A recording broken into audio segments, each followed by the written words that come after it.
memandang Tuhan dengan skema yang secara kafah keseluruhan. Ketika kita memandang Tuhan Maha menghidupkan, berarti Tuhan Maha mematikan. Alfa berarti omega, awal berarti akhir, zahir berarti batin. Ketika Tuhan Maha menghidupkan, Maha mematikan, Tuhan Maha memberi hidayah, pasti pun Tuhan Maha menyesatkan juga. Sumber penyesatan ini berasal dari siapa? Coba jawab dengan jujur dan tegas. Dari Tuhan. Silakan. Ayo. Silakan Bang Yosef.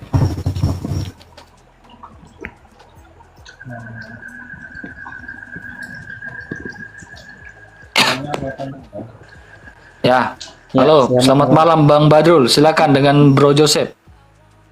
Temannya Bro. Mau dengan Kak Joseph, Kak RK sama Kak Vinces sebelumnya.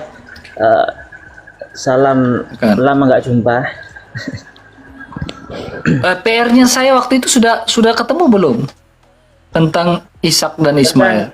Nasab dari Ismail itu ya? Ya, tentang Ishak dan Ismail itu. Belum Kak, maaf. Karena kalau dari kitab-kitab kami belum Ana temukan, jadi referensinya masih kurang. Tapi ini tadi Ana tertarik dengan pembahasan tadi dari teman Ana Muslim yang kayak bingung menjawabnya gitu loh Kak, tentang yang ketika memang Allah Maha menyesatkan atau apapun itu kan mereka kayak blunder di situ. Bolehkah kiranya Ana sedikit mewakili mereka yang itu sebenarnya kita dua sudah berulang kali, ya kan? Tetapi ketika kalian beriman katanya laisa kamislihi syai'un, ya, Allah tidak serupa dengan makhluk, itu fisik saja atau sifat aja? Sifat dan fisik. Ini sebelumnya teman-teman yang muslim saya izin dulu Kak ya, mohon maaf. Kalau ada argumen atau mungkin opini dari saya, pendapat dari saya yang tidak mewakili teman-teman semua, mohon maaf karena saya memandang dari sudut pandang tasawuf yang mungkin Kak Joseph sudah tahu, sering seperti kontras dalam syariat Islam itu ada yang beberapa yang tidak setuju dengan pandangan tasawuf. Seperti Abu Mansur Al-Halaj atau yang lain. Jadi saya menurut sudut pandang ini. Jadi kalau ada beberapa teman-teman Islam yang kurang terwakilkan, saya mohon maaf dari pendapat saya. Saya izin, saya tidak mewakili antum semua. Saya pribadi, jadi saya pribadi. Jadi kalau saya pribadi itu memang laisa kamitslihi syai'un itu secara wujud, secara fisik dan secara sifatnya. Semuanya. Gitu Kak. Ya. Ya, iblis menyesatkan kan? Iblis menyesatkan atas izin Tuhan. Iblis menyesatkan atas izin Tuhan. Allah menyesatkan atas izin siapa? Allah menyesatkan dengan kehendakan Allah sendiri. Kan ayatnya sudah jelas. Jadi Allah itu juga menyesatkan. Dalam ajaran kami, may yahdillah fala mudhillalah wa may yudlil fala hadiyalah. Orang yang telah Tuhan sesatkan tidak ada satupun yang mampu memberi hidayah, dan orang yang telah Tuhan berikan hidayah tidak ada satupun yang mampu menyesatkan. Berarti di sini Tuhan di samping memberi hidayah juga memiliki sifat yaitu menyesatkan. Nah, ketika iblis tersesat karena siapa? Karena kehendak Tuhan. Tuhan yang menghendaki. Seperti Tuhannya, apakah benar Tuhan menyesatkan iblis juga? Benar, atas izin Tuhan. Irodah kekuasaan Tuhan. Enggak, saya tanya itu kan bahasanya berbeda. Bahasanya kan berbeda. Apakah ketika iblis tersesat itu atas kehendak Tuhan atau kehendak dirinya sendiri? Kehendak Tuhan. Kehendak Tuhan yang telah terletakkan ya. Jadi Allah yang menyesatkan iblis.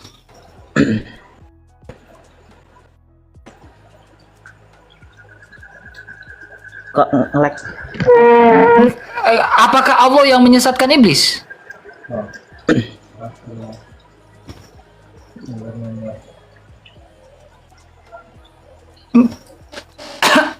Sudah Kak, gimana? Apakah Allah yang menyesatkan iblis? Itu pertanyaannya. Ya benar. Benar. Nah, jika iblis masuk neraka, salah siapa? Allah atau salah iblis? Jadi ini pertanyaan ini lebih bisa langsung ke jurusan aja. Biar Ana lebih langsung memberi penjelasan gitu Kak. Menurut saya tadi. Saya tanya, gini, ketika iblis itu masuk neraka karena tersesat, itu salah siapa? Dalam kesalahan iblis, tapi atas izin Tuhan. Atas izin Tuhan. Kenapa yang mengizinkan itu dia saja yang masuk kenapa ini pertanyaannya, bukan kesimpulan. Mengapa yang mengizinkan itu bukan dia saja yang di neraka? Kenapa iblis yang harus jadi korban? Jadi gini, ini saya mohon waktu untuk penjelasan sebentar dari sudut Silakan. pandang tasawuf teman-teman semuanya ya. Jadi seperti yang saya aturkan tadi, kalau ada teman-teman muslim yang kurang terwakilkan, saya mohon maaf karena ini sudut pandang tasawuf yang tidak semua orang muslim itu pro dengan sudut pandang seperti ini. Jadi dalam tasawuf itu ada kami istilah at-tasawufu tarhun nafsi fil ubudiyah wa khuruju minal basyariyah wa nadharu ilal haqqi kulliyah. Itu memandang Tuhan dengan skema yang secara kafah keseluruhan. Ketika kita memandang Tuhan Maha menghidupkan, berarti Tuhan Maha mematikan. Alfa berarti omega, awal berarti akhir, zahir berarti batin. Ketika Tuhan Maha menghidupkan, Maha mematikan, Tuhan Maha memberi hidayah, pasti pun Tuhan Maha menyesatkan juga. Lantas berarti Tuhan jahat dong seperti ini. Nah, kejahatan seperti itu atau suatu hal kriminalisasi ketika di tangan Tuhan itu sampainya tidak sebagai kejahatan. Seperti hal kita memandang gini, hukum alam seperti ketika ada seekor harimau memakan anak rusa demi untuk menghidupi anak harimau, itu dalam dunia alamnya itu tidaklah harimau melakukan kejahatan, tidak. Tapi karena memang telah hukum alamnya seperti itu, tidak kita bisa menyalahkan harimau ini kriminal, tidak. Kenapa kita memandang seperti itu, bahwa Tuhan menyesatkan, Tuhan juga menghendaki suatu hidayah, Tuhan menghidupkan, juga Tuhan mematikan? Karena ada konsep beberapa teman-teman muslim dari kalangan muslim ini yang mana ketika mensifati Tuhan hanya Maha menghidupkan tanpa mematikan, hanya Maha mengampuni tanpa Maha menghukum, hanya Maha pengasih tanpa menyiksa, akhirnya timbul suatu hal yang pincang dalam beragama. Contohnya beberapa teman muslim yang ketika melakukan dosa beralasan Allah Tuhan Maha Pengampun. Dia tidak memandang secara kafah dengan tasawuf bahwa di samping Tuhan Maha Pengampun, Tuhan pun juga Maha Menyiksa. Agar timbul suatu egaliter atau keseimbangan, sehingga khairihi wa syarihi minallah, kebaikan keburukan semua letak daripada Allah. Akan tetapi ketika keburukan itu terjadi atas kehendak Tuhan, itu bukan suatu kejahatan, karena Tuhan adalah hakul kulli hak, adalah hak atas semua segala sesuatu yang hak. Artinya hak prioritas Tuhan sendirilah yang mengatur itu, dan Tuhan keluar dari hukum dikatakan jahat ataupun baik. Jadi itu kehendak Tuhan, yang mana kehendak itu tidak bisa divonis oleh bangsa manusia indrawi, tidak bisa. Saya belum saya serahkan ke Bro Joseph, saya ada tanya satu ini, Bro. Ya, jikalau bukan iblis yang menyesatkan atas perintah Allah, ya, sumber penyesatan ini berasal dari siapa? Coba jawab dengan jujur dan tegas. Dari Tuhan. Sumber penyesatan ini dari Tuhan. Sebagaimana sumber kematian pun dari Tuhan. Sumber siksaan pun juga dari Tuhan. Oke, kita berbicara karena penyesatan ini menghasilkan kematian. Sepakat? Oke, karena penyesatan ini menghasilkan kematian, ya, yang berarti yang menyebabkan kematian ini adalah Allah. Iya. Dalam keimanan kami. Apakah Allah menentukan manusia untuk mati? Iya, pada mulanya. Iya, yuhyi wa yumit. Tuhan menghidupkan juga mematikan. Oke. Sekarang gini teman, ya. Karena dosa manusia mengalami kematian. Betul? Apakah Tuhan menetapkan dosa sehingga manusia mengalami kematian? Khairihi wa syarihi minallah. Kebaikan, keburukan, kejahatan, dan suatu kesolihan semuanya daripada Allah. Tuhan yang menetapkan dosa. Itu keimanan kami. Saya tidak bisa paksa. Kalau Tuhan yang menetapkan dosa, ya saya tidak paksa keimanan kamu. Silakan Bro Joseph. Ya, kalau Tuhan saya tidak mau menetapkan dosa, Dia menetapkan manusia sempurna dan mulia sejak awalnya. Silakan Bro Joseph. Ya, ini kalau masalah tasawuf kan memang ini pandangannya seperti ini, maksudnya. Memang dalam Islam sekali lagi ini ada pandangan, berbagai macam pandangan ya. Jujur kalau saya sendiri bingung kalau misalkan memang kita masih mempertahankan argumen dari teman-teman Islam ya. Tapi seyogianya kita berdialog itu apapun argumennya ya kita hargai gitu kan. Maksudnya ya terlepas dari mereka menyampaikannya masuk dalam teologi kita atau enggak. Kita ngomongin teologi kan ketika berbicara mengenai Tuhan yang adalah sumber kematian dan seterusnya. Sebenarnya gini, orang-orang terlepas dari mereka yang mempunyai masa kelam, masa lalu yang pahit, sehingga mereka pada akhirnya memilih untuk tidak percaya Tuhan, mereka seringkali menjustifikasi bahwa Tuhan adalah sumber kesusahan, penderitaan, kematian. Nah, makanya dalam hal ini saya kalau misalkan kita pakai konsep Islam versi tasawuf yang dijelaskan oleh Bang Badrul, maka jangan salahkan banyak orang-orang ateis yang memang menjustifikasi Tuhan adalah sumber penderitaan, sumber kematian, dan seterusnya. Tapi memang hal ini tidaklah mengherankan karena memang Bro Badrul dan juga teman-teman di luar sana yang punya pemahaman tasawuf itu memang punya dalilnya dan memang ada dalilnya gitu. Tapi ya terlepas dari itu kita bersyukur ya Bang RK dan teman-teman Kristen. Bukan saya mau gimana ya, kalau kita bilang menjelek-jelekan pun memang itu saja. Memang itu yang memang jadi iman mereka. Kita tidak menjelekkan, tapi kita di sini di poin di mana kita memberikan penjelasan tentang bagaimana sudut pandang teologis. Kita membahas tentang Allah yang adalah kalau menurut Thomas Aquinas divine simplification, dalam artian bahwa Tuhan Allah itu adalah sumber kebaikan, tidak ada kejahatan apapun. Karena memang sedari mula kalau teman-teman Kristen ya Bang RK kita sudah hatam, teman-teman Kristen juga sudah hatam dari kitab Kejadian sampai kitab Wahyu bahwa Allah adalah sumber kebaikan. Gitu. Kita lihat dalam kitab Kejadian sendiri misalkan dalam Kejadian 2 ayat yang ke-2 dikatakan oleh Allah sendiri dalam Kejadian 1 ayat 31, Allah melihat segala yang dijadikannya itu sungguh sangat baik. Di situ sudah sangat jelas bahwa Allah adalah sumber kebaikan. Gitu. Allah adalah sumber kebaikan, makanya ketika Allah melihat segala sesuatu yang diciptakannya adalah baik, sungguh baik. Tidak ada kejahatan.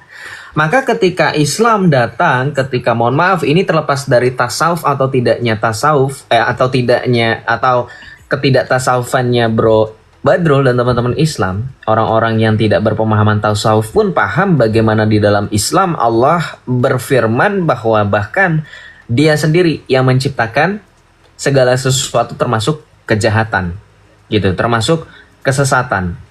Gitu. Nah, tapi inilah yang makanya saya agak mengherankan ketika Islam mengatakan bahwa mereka adalah penyempurna, bahwa mereka adalah agama yang rahmatan lil alamin. Rahmatan lil alamin adalah rahmat bagi sekalian alam dan seterusnya. Ini jadi kontradiksi. Kita tahu bahwa yang dinamakan dengan rahmat adalah berkat dan kebaikan, sumber yang positif, tidak ada yang negatif. Ketika Islam mengklaim sebagai rahmatan lil alamin, pertanyaan saya kenapa justru ada penjelasan bahwa oh ternyata Tuhan kami juga adalah sumber penderitaan. Nah ini yang salah. Kenapa? Karena memang sedari mula kesalahan kalian adalah tidak menerima adanya konsep original sin, dosa asal, yang diakibatkan oleh kejatuhan Adam. Itu yang salah. Kenapa? Karena kalau kita menerima, puji Tuhan, sebagai orang Kristen menerima bagaimana? Karena upah dosa adalah maut, penderitaan yang kita alami sekarang, tubuh kita yang fana ini merasakan kesakitan, ya nggak orang Kristen? Kalau kamu baca kitab Kejadian, kamu paham kenapa kita merasakan penderitaan-penderitaan ini. Sedari mula, di dalam Kejadian 3, dikatakan manusia jatuh ke dalam dosa dan akibatnya. Jadi akibat dari kita merasakan maut, akibat dari kita merasakan penderitaan dan seterusnya, itu karena kejatuhan dosa. Dan itu bukan karena Allah yang menjatuhkan kita dengan dosa itu, tetapi karena ketidaktaatan pada mulanya oleh manusia pertama yaitu Adam. Makanya inilah kesalahpahaman sedari mula Islam yang tidak menerima konsep dosa asal. Makanya inilah ketika berbicara mengenai konsep keselamatan pun mereka tidak menangkap, karena di mereka tidak ada konsep dosa asal ini.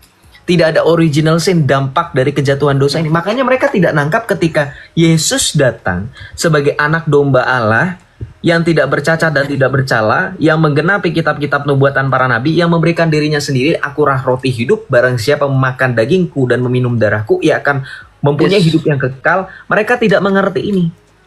Karena ketika kita tarik, ketika tadi Bang RK dengan Bang Badrul menjelaskan tentang bagaimana Tuhan Allah itu sendiri mempunyai atribut dan segala sifatnya, kita sudah nangkap. Poinnya adalah dosa asal. Bagaimana pandangan antara Islam mengenai kejatuhan Adam dan istrinya yang dicatat di dalam Al-Quran, yang Adam itu bertobat dan berdoa Rabbana zolamna anfusana dan seterusnya. Ketika itu terjadi, tidak ada yang namanya konsep dosa asal dalam Islam. Makanya ketika Islam bertanya tentang Kristen, kenapa Yesus harus datang, dibunuh, disalib dan seterusnya, mereka tidak menangkap keselamatan poin itu. Gitu. Karena tadi mereka menganggap bahwa segala sesuatu memang bersumber dari Tuhan sajalah. Penderitaan, kematian. Maka sepatutnya manusia tidak mampu, tidak dapat sekalipun terhindar dari itu. Betul nggak?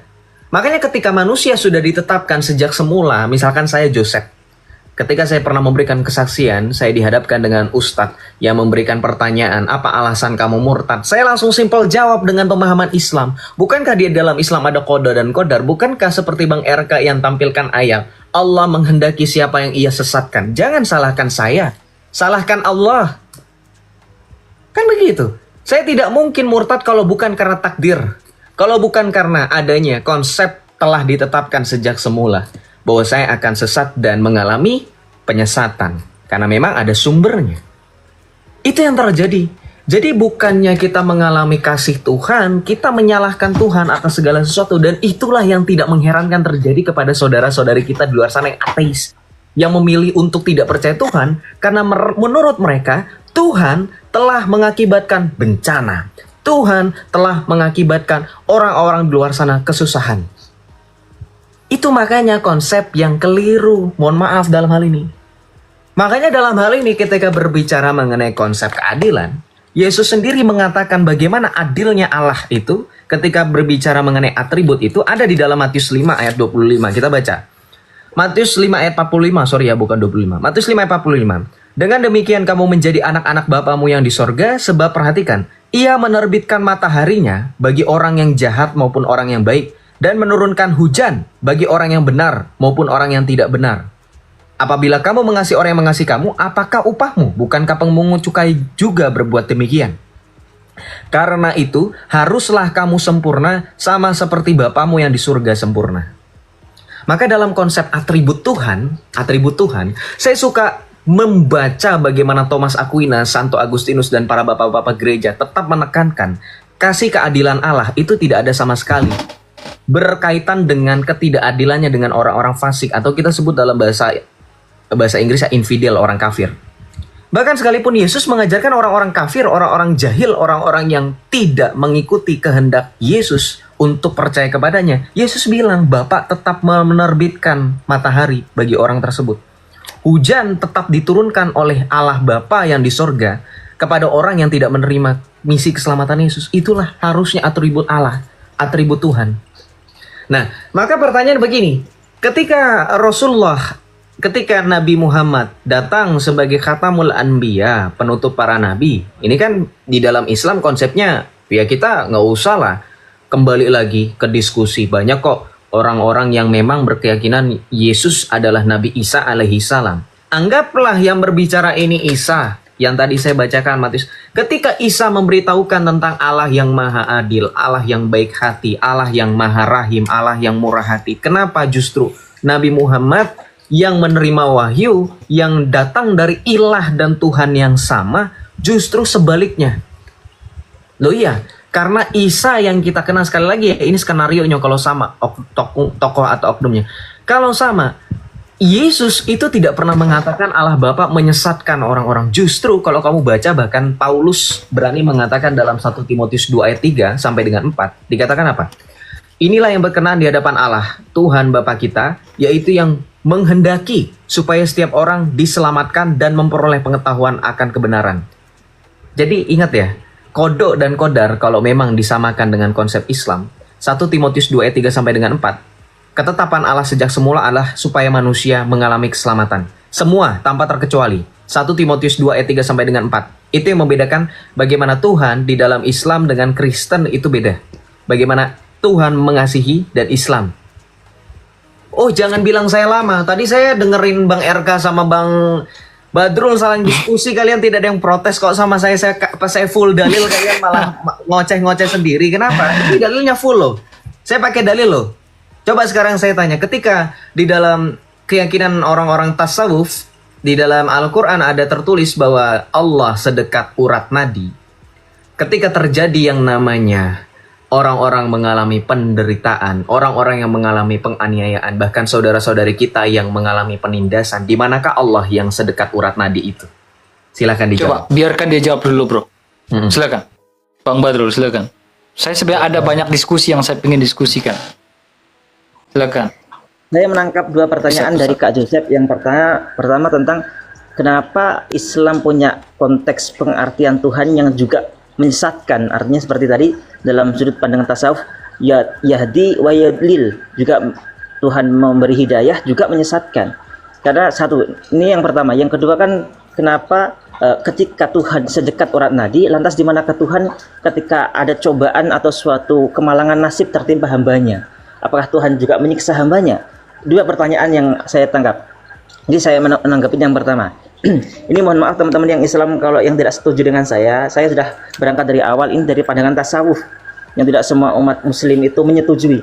Jadi kenapa Tuhan Islam itu berpandang juga memberi hidayah dan memberi suatu kesesatan? Karena kita ambil dari ayat Qur'annya ada fa'alhamaha fujuraha wa taqwaha. Yang mana kami Tuhan Allah mengilhamkan ketaatan, ketakwaan dan kefajiran atau suatu kefasikan kejahatan. Kami yang mengilhamkan. Tapi terusnya ayatnya adalah di situ fa'alhama fujuraha wa taqwaha qad aflaha man zakkaha wa qad khaba man dassaha.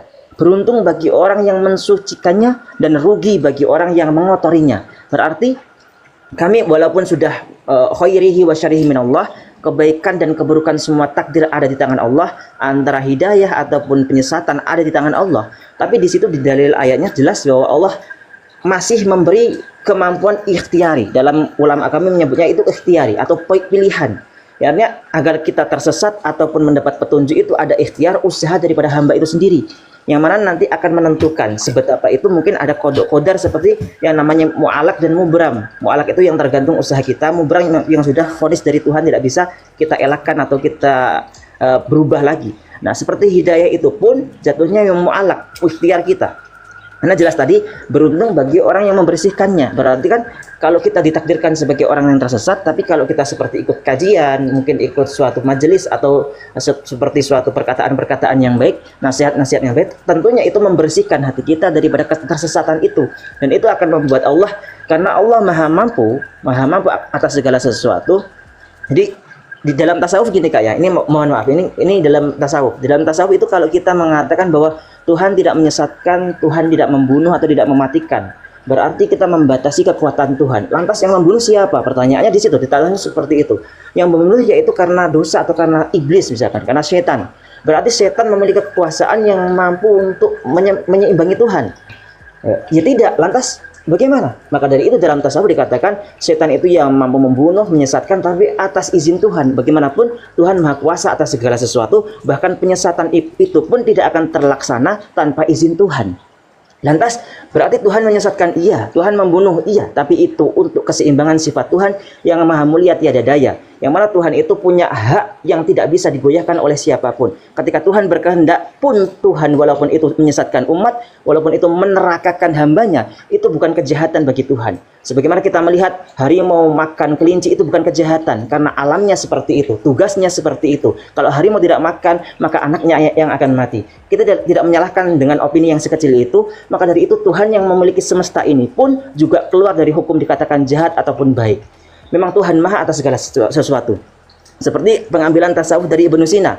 Ibnu Sina lebih radikal lagi, lebih ekstrim lagi, sampai beliau mengatakan Tuhan itu tidak maha mengerti. Kenapa seperti itu? Karena kalau kita mengatakan Tuhan maha mengerti, berarti Tuhan itu terbatas pengertiannya. Soalnya gini, kalau kita mengerti atau ilmu dengan ilmu pengetahuan, misalkan saya mengerti bahwa ini adalah pulpen, ini ilmu pengetahuan saya yang mana saya mengatakan objek ini namanya pulpen. Berarti pengetahuan ini membatasi saya untuk mengatakan bahwa ini adalah gelas, ini adalah meja, ini adalah sepatu. Artinya saya terkurung oleh pemahaman saya yang wajib saya vonis ini pulpen. Kalau saya katakan ini sepatu, maka saya akan disalahkan sejagat raya. Tapi kalau Tuhan tidak maha mengetahui, di atas maha mengetahui, yang mana ketika Tuhan tahu bahwa ini pulpen, tapi ketika Tuhan berfirman ini walaupun berwujud pulpen, tapi kalau Tuhan mengatakan ini sepatu, maka semesta wajib mengakui bahwa itu sepatu. Kalau Tuhan mengatakan ini adalah mungkin piring, maka semesta wajib hukumnya berubah bahwa ini adalah piring. Nah, itu ada kekuasaan Tuhan dalam ranah tasawuf, yang mana tidak bisa kita katakan bahwa Tuhan maha jahat lagi dengan setiap kemampuannya untuk menyesatkan ataupun di situ merugikan dalam umat. Karena kalau kita hanya mensifati Tuhan maha menghidupkan, lantas yang mematikan siapa? Berarti Tuhan tidak kuasa untuk mematikan. Jadi seperti itu. Mungkin dari sudut tasawuf seperti ini. Yang kedua tentang, mohon maaf tadi tentang, yang kedua tentang apa Kak Joseph tadi? agak lupa. Tentang urat nadi itu. Oh iya, ketika Tuhan di situ sedekat urat nadi, lantas kenapa, di mana Tuhan hadir ketika ada suatu cobaan melanda hambanya? Maka ini ambil kutipan daripada Jalaluddin Rumi radhiyallahu anhu. Ketika beliau ditanyai tentang kenapa engkau selalu tersenyum ketika engkau tertimpa musibah atau bencana, maka beliau mengatakan atas nama cinta.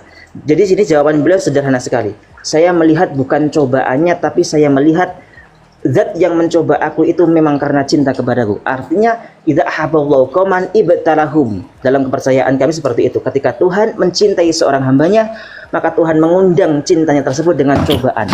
Diuji dulu. Seperti mungkin Ayub alaihissalam, yaitu ketika beliau sakit dan ditinggalkan para istrinya dan anaknya mati. Ketika seperti Nabi Musa alaihissalam ketika diuji oleh tentara Fir'aun. Banyak sekali ujian-ujian para nabi. Seperti itulah Tuhan cara mengundang cintanya. Yang nantinya ketika ujian itu telah selesai, hadirlah cinta Tuhan. Sehingga kami orang-orang penganut tasawuf atau al-mutasawwifin, itu ketika tertimpa musibah atau bencana, itu semakin kita mencintai Tuhan.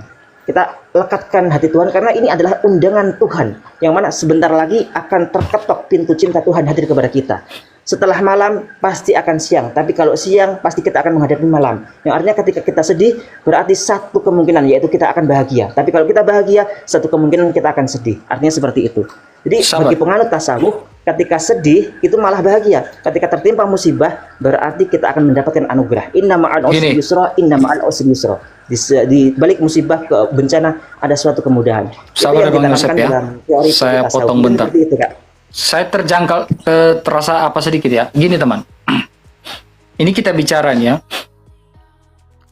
Kamu udah sepakat bahwa Allah itu menyesatkan, ya kan? Sepakat kan tadi?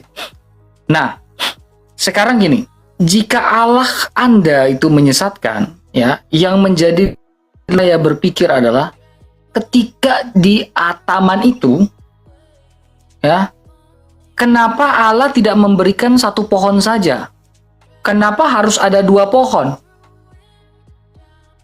Ya, kalau satu pohon saja, ya fix berarti itu Allah menyesatkan. Karena memang di situ cuma hanya ada satu pohon. Kamu mau makan, ya memang cuma silakan makan. Itu buah pengetahuan, makan aja pohon itu. Tuhan bilang jangan makan buah itu. Nanti kau akan mati. Ya. Tetapi bukan cuma semua buah, di dalam Alkitab mengatakan semua buah boleh kau makan. Tetapi jangan dengan buah itu.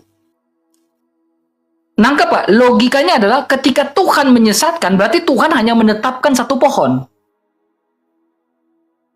Tapi masalahnya Tuhan menetapkan ada pilihan di situ. Ada pilihan. Ya. Apakah di dalam Islam ini ada pilihan pohon yang mau dimakan atau tidak, Bang Badrul? Coba. Kalau dalam keterangan Islam, hadis dalilnya wala taqrabu hadhihi syajarata fatakuna minadz zalimin, hanya satu pohon, Kak. Jadi janganlah engkau dekati pohon ini kecuali kamu akan menjadi orang-orang yang zalim. Jadi hadhihi syajarah mufrad atau satu, bimana satu. Tapi hanya satu pohon saja. Ya satu pohon. Tapi kalau masalah pilihan antara baik atau buruk itu ada. Artinya seperti tadi yang saya katakan, fa'alhama fujura wa taqwaha qad aflaha man zakkaha wa qad khaba man dassaha. Baik atau buruk itu Tuhan meletakkan kemampuan untuk kita memilah dan memilih. Mungkin seperti satu itu. Pohon saja kan? Di samping Tuhan menghendaki. Nah, jikalau hanya satu pohon saja, ini kena di sini, Bro. Ya. Kalau hanya satu pohon saja, berarti memang betul Allah menetapkan manusia untuk tersesat.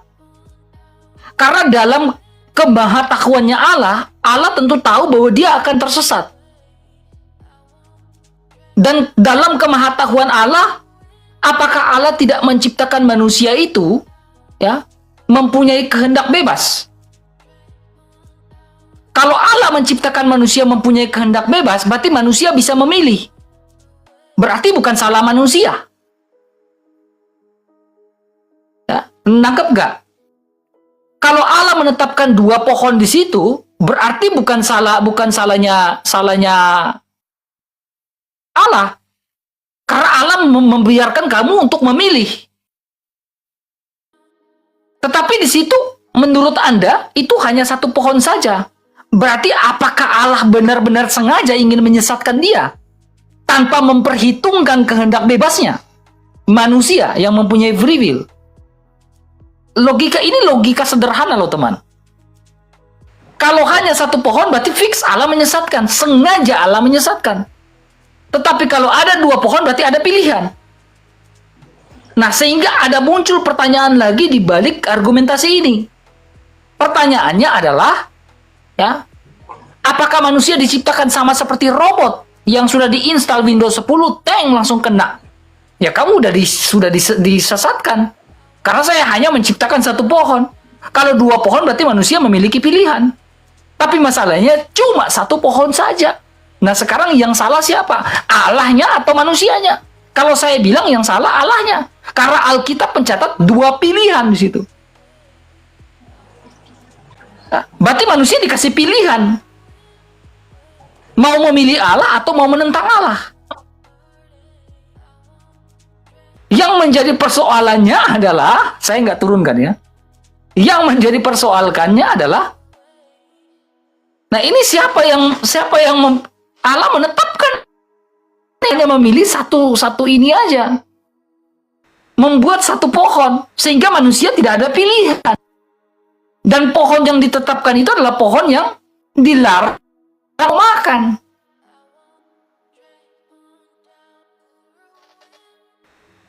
Tapi Sabar, mungkin dia loncat turun. dari pohon itu teman-teman Islam malah sepakat ya, tahu nggak? Sekelas Badrul itu dijatuhi hukuman sesat loh, ilhadiyah, tahu nggak istilahnya? Karena dia mengutip Jalaluddin Rumi. Kalian jangan bodoh-bodoh amat lah ya, malah tepuk tangan di bawah. Nih Badrul udah naik ya. Badrul kamu harus jelaskan loh. Jalaluddin Rumi itu dianggap oleh ulama-ulama kebanyakan, mayoritas ulama itu menjatuhinya dengan pemahaman ilhadiyah. Ilhadiyah itu artinya kufur, ya ilhad artinya menyimpang. Kalau kita sebutnya keyakinan hulul kalau dalam bahasa Islam. Itu Jalaluddin Rumi. Bahkan ada dalam Jalaluddin Rumi itu kan seorang penyair ya. Penyair. Dan kalau misalkan juga kamu juga sempat kutip Ibnu Arabi itu lebih parah lagi. Ibnu Arabi itu dikatakan al-abdu rabbul warabul abud ya laita syiri manil mukallaf, artinya hamba adalah Rob dan Rob merupakan hamba. Aku bingung siapa gerangan yang mukallaf. Lalu juga pernah mengatakan semua makhluk berkeyakinan tentang ilah dengan berbagai keyakinan dan aku berkeyakinan tentang ilah dengan seluruh yang mereka yakini itu. Ini syair-syair yang dikatakan sebagai syair yang kufur oleh para ulama, bukan Joseph ya. Itu kufur oleh para ulama. Saya bingung kenapa kamu malah mengutip itu ya.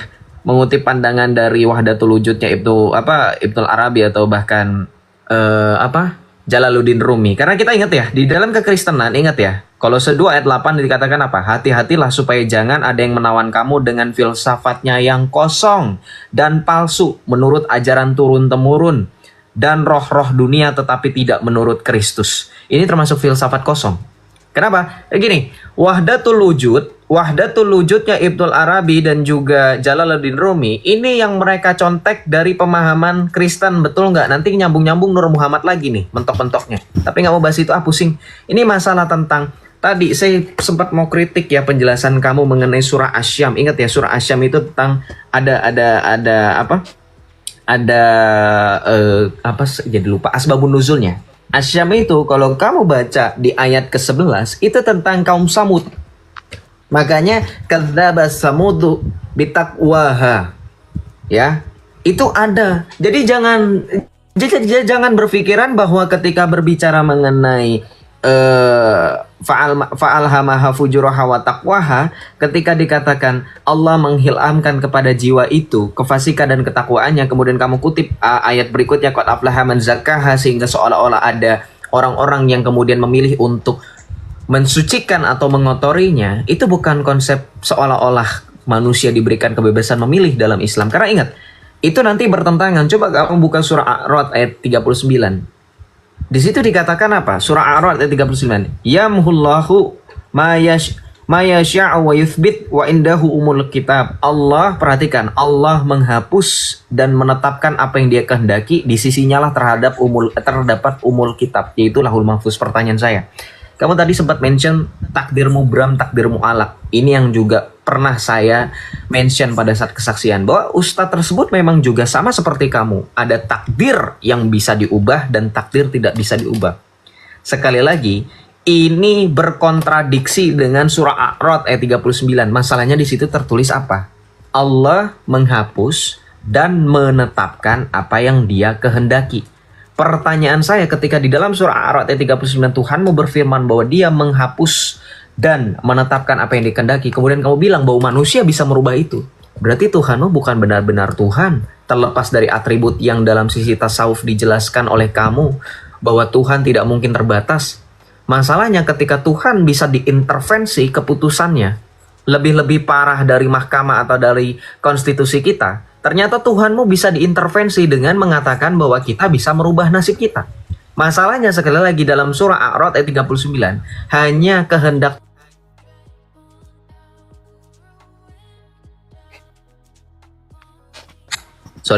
hanya kehendak Tuhan yang terjadi ketika masalah yang terjadi di dalam hidupmu. Maka dalam hal ini saya balikkan lagi.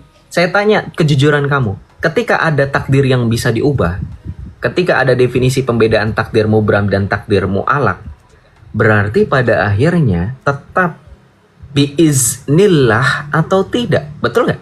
Seizin Allah atau enggak? Ketika saya mau mengubah nasib saya menjadi orang kaya karena saya sudah jatuh miskin sudah bertahun-tahun, saya bekerja dengan giat.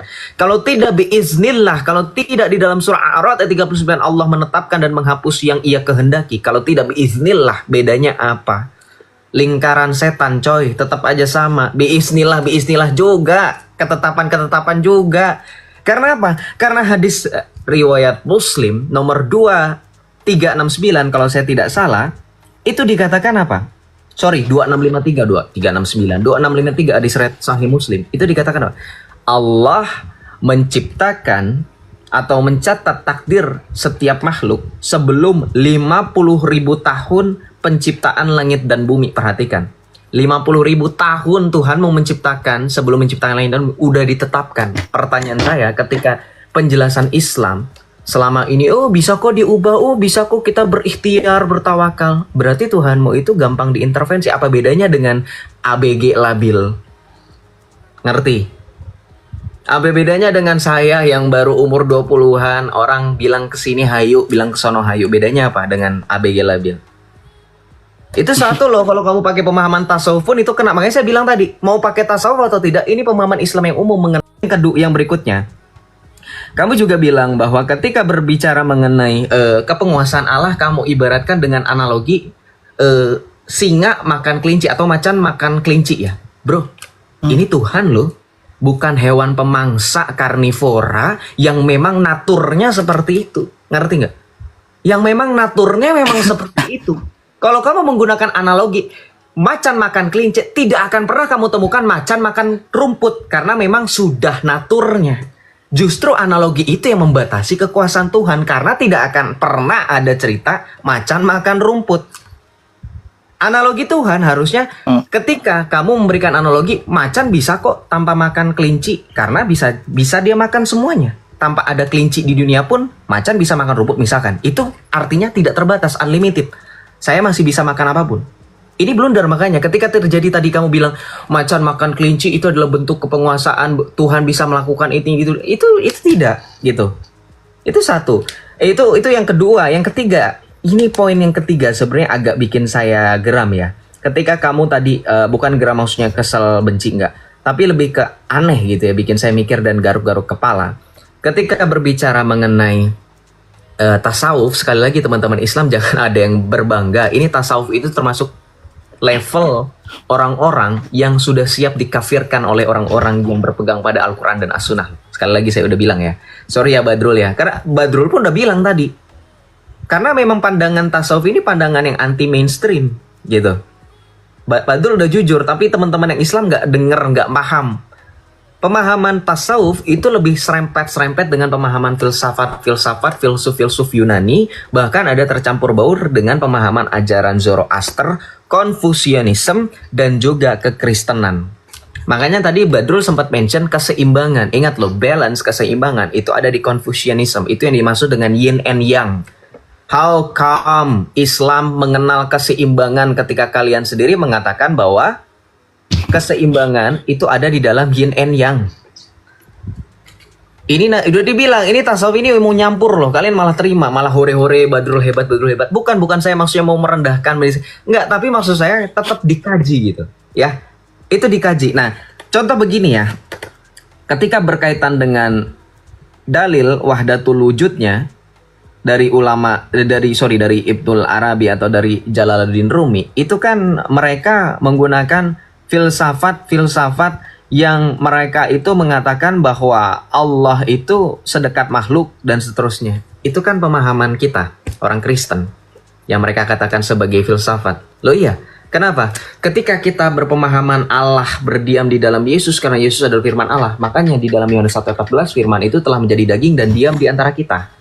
Makanya ketika tadi sempat saya mention di dalam dalil Al-Quran mereka Allah sedekat urat nadi, itu saya coba untuk singgung dengan Yohanes 1:14. Firman itu telah menjadi manusia dan diam di antara kita.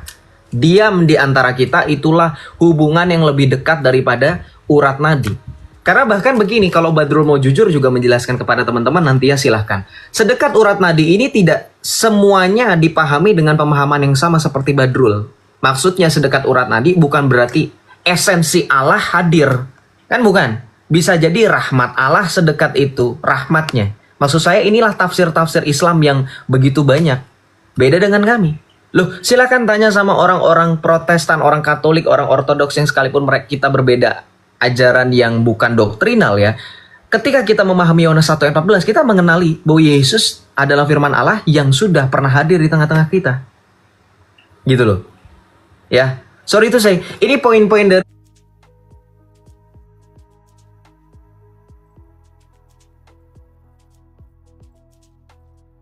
saya minta tolong fokusnya ke Islam aja deh, jangan tasawuf. Karena kalau tasawuf sekali lagi, bukan saya nggak ngerti kan Bro Badrul sudah pernah diskusi sama saya. Sudah tahu saya bagaimana tentang tasawuf. Bang RK juga sudah pernah diskusi sama Badrul juga sudah pernah diskusi sama Bang RK. Maksudnya fokus sama ajaran Islam aja. Kalau tasawuf kita silakan. Justifikasinya bagaimana gitu? Justifikasinya karena kalau tasawuf sekali lagi silakan.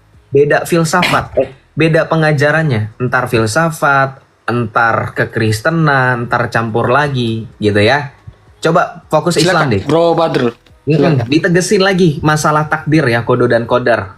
Tadi udah dibantai ya pakai Ar-Ra'd ayat 39 sama dalil hadis Muslim nomor 2653. Silakan. Ya, terima kasih atas setiap kritikan dari Kak Joseph, Kak RK. Jadi saya yang tangkap pada intinya kan gini.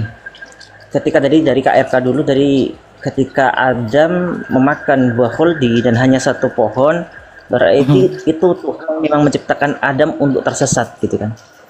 Nah, ini pernah dalam riwayat hadis kami pun ada juga bahwasanya ketika Rasulullah itu bertemu dengan rohnya Nabi Musa dan rohnya Nabi Adam, Nabi Musa ini kayak komplain gitu kepada Nabi Adam yang sedikit kurang lebihnya menyalahkan tentang Nabi Adam, karena engkau yang telah memakan buah khuldi, anak turunmu menjadi di bumi, tidak surgawi.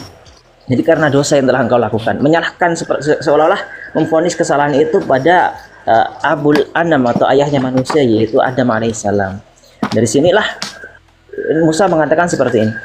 Kalau dulu engkau nggak makan buah khuldi itu, otomatis anak turun kita ini, anak turun manusia ini akan di surga, tidak tanpa merasakan hutang piutang, tanpa merasakan mungkin lelahnya bekerja mencari nafkah atau apapun itu, peperangan. Tapi Nabi Adam di sini mengutip tentang ayat Tuhan Allah yaitu di sini. Idz qala rabbuka lil malaikati inni ja'ilun fil ardi khalifah.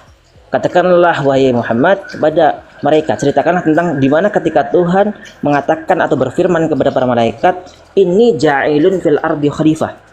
Aku telah menciptakan Adam, aku akan menciptakan fil ardi khalifah, di dalam bumi sebagai khalifah, atau mungkin biasanya pengelola bumi, khalifah, pengelola bumi, yang mana perwakilan Tuhan dalam mengelola bumi ini.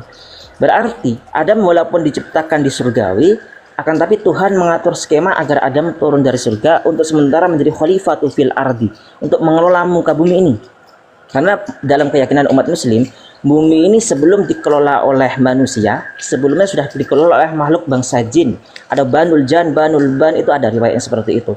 Tapi ketika jin dipasrahi untuk mengelola muka bumi ini, mereka malah memporak-porandakan, sehingga ada ayatnya Allah membenahi muka bumi ini setelah rusak, ba'da islahiyah, setelah dirusak Allah membenahinya, lantas memberikan kepercayaan ini kepada makhluk yang akan Tuhan ciptakan, yaitu Adam dan anak turunnya. Dan untuk turun daripada surga butuh sebab, karena dalam keyakinan Islam likulli syai'in sababun, dalam setiap segala sesuatu ada sebabnya, sehingga Tuhan mengatur skema bagaimana agar Adam turun dari muka bumi dengan cara Adam memakan buah khuldi.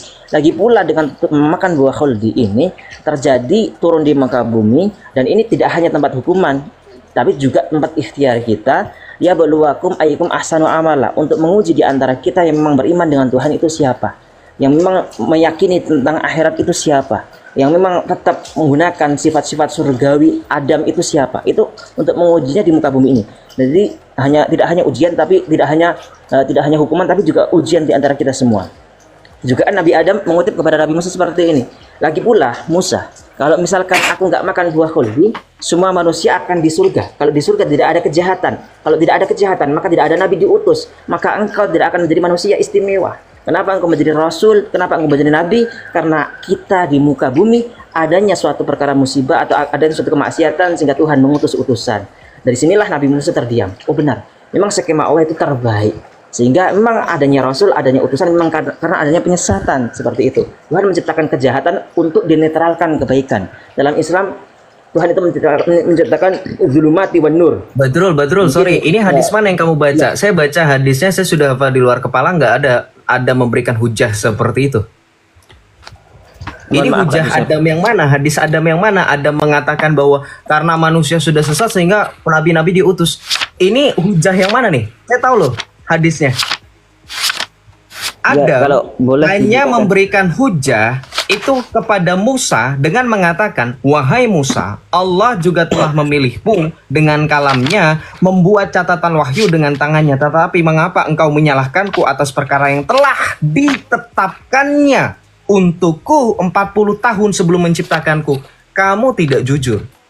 Adam justru di sini melimpahkan tuduhan Musa yang menyalahkan. Nih, gue tampilin datanya ya. Melimpahkan tuduhan Musa itu dengan seolah-olah secara tidak langsung menyalahkan Tuhan yang telah menciptakan. Kenapa? RK, ini lu gara-gara lu sih ya kita jadi terusir dari surga. RK jawab, loh itu kan sudah ditetapkan oleh Tuhan 40 tahun sebelum dia menciptakanku. Makanya dikatakan apa? Musa terdiam. Nih, kamu baca hujah yang mana? Kamu boleh jujur nggak kira-kira? Itu hujah yang mana yang kamu bacakan? Ketika dikatakan oleh Adam, umat yang rusak sehingga diutus. Ini nggak ada loh. Ini nggak ada loh. Hadis yang diriwayatkan oleh Bukhari, kemudian hadis yang diriwayatkan oleh Muslim, ini nggak ada loh. Nih, Adam itu hanya menjawab cukup dengan mengatakan, apakah engkau masih saja menyalahkanku karena aku telah melakukan suatu perbuatan yang ditetapkan Allah untuk aku perbuat 40 tahun. Artinya Adam cuci tangan. Ngerti nggak? Oh itu kan sama Tuhan. Tuhan tuh yang telah menetapkan saya sebelum saya jadi 40 tahun sebelumnya. Ngerti nggak di sini konsepnya? Jadi bukan malah memberikan penjelasan karena kita nabi yang diutus oleh manusia. Nggak ada. Nggak ada perkataan Adam seperti itu kepada Musa. Nggak ada. Ini dalilnya.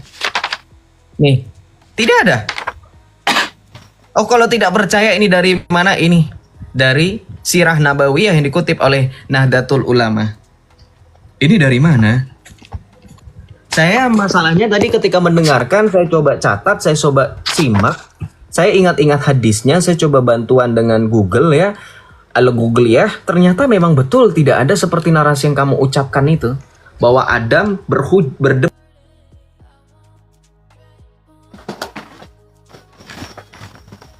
Sehingga Adam memberikan hujah. Itu bagaimana? Di mana itu? Hadis apa? Coba bisa disebutkan nggak? Mungkin ada hadis lain. Ini saya baru ketemu hadis ini memang. Ya benar. Coba lanjut Memang bro datanya Fadul. seperti itu, seperti yang ditampilkan Kak Joseph, dan saya menerangkan dari keterangan, mohon maaf, ini kan tadi kan sudah diangkat nggak boleh dengan tema tasawuf, sehingga saya menggunakan tema teori Islam rata-rata Islam. Oh, teori Islam umumnya rata-rata manusia. Islam bisa disebutkan nggak ulamanya? Sorry, saya agak kritis karena ketika di dalam hadis, ketika Anda menceritakan sesuatu yang tidak pernah diceritakan oleh Rasulullah, ini hadis perkataan Rasulullah. Ingat nggak? Kita pernah sepakat ketika ada hadis mengkadzdzaba alayya muta'ammidan. Ketika ada sabda Rasulullah, barang siapa yang berdusta atas namaku, maka ada sediakan tempat duduknya di neraka. Ketika kamu menggunakan narasi seolah-olah, ya ini saya tambahkan dari narasi muslim rata-rata, ini dari mana? Karena nabimu pernah bersabda, barang siapa berdusta atas namaku, ia telah disediakan tempat duduknya di neraka. Ini dari mana? Ini yang perdebatan antara Musa dengan apa ini kan? Adam ini ya, bukan? Dengan Adam, betul. Dengan Adam. Oke, apakah ini yang dimaksudkan Bro Badrul ya? Ya, ini dalam saya ambil dari Ibnu Katsir ya. Ya, ini dia mengatakan matan hadis tersebut nih hampir sama persis seperti yang diriwayatkan oleh Al-Bukhari. Ya, dari Ali Al-Bin Al-Madini ya, terus ya. Ya, di sini ia berkata, ya, aku pernah mendengar Abu Hurairah menyampaikan hadis Nabi. Beliau bersabda, Nabi Adam dan Nabi Musa pernah berdebat. Ya kan? Tentang sesuatu, Nabi Musa berkata, wahai Adam, Tuhan adalah Bapa kami, namun Tuhan telah membuat kami kecewa karena telah mengeluarkan kami dari surga. Lalu Adam berkata, wahai Musa, Tuhan adalah orang yang diistimewakan oleh Allah, berbicara kepadamu secara langsung. Ya, kemudian Rasulullah bersabda, maka alasan Nabi Adam, ini Rasulullah ya, alasan Nabi Adam itu pun dapat mengalahkan pendapat Nabi Musa. Maka alasan Nabi Adam itu pun dapat mengalahkan pendapat Nabi Musa. Apakah yang ini, Bro Badrul? Jadi izin menjawab dulu. Memang benar yang diutarakan KRK, Kak Joseph, itu data dari kami yang Muslim. Tapi yang saya utarakan tadi, karena tadi sudah diberangkatkan dari cara sudut pandang umumnya umat Muslim, dan saya mendengarkan kisah itu juga saya tambahkan dengan kisah yang dikisahkan oleh, kalau nggak salah, Gus Baha. Mungkin Kak Joseph bisa lihat di YouTube beliau. Kalau nggak salah Gus Baha saya dengar di situ. Jadi itu sumber saya. Jadi mohon maaf karena tadi udah dikatakan kalau memang di situ ya udahlah jawab dengan literasi yang umumnya Islam, jangan tasawuf. Enggak, saya di situ katakan ya udah saya udah keluar dari ranah tasawufnya. Mungkin seperti itu. Nanti kalau misalkan ini PR, ini jujur ini PR buat saya. Saya nanti insya Allah saya cari juga yang tentang perdebatan Nabi Musa dengan Nabi Adam. Kalau syukur alhamdulillah menemukan tentang memang adanya hal seperti itu. Tapi kalau tidak menemukan ya memang hadisnya seperti yang Kak Joseph sama Kak RK di situ tunjukkan kepada kami, terutama yang Islam juga. Jadi kami akan menerima dengan legowo karena bagaimanapun data dan kebenaran itu ya harus diterima karena kami mencari kebenaran bukan mencari perdebatan saja. Mungkin seperti itu, Kak.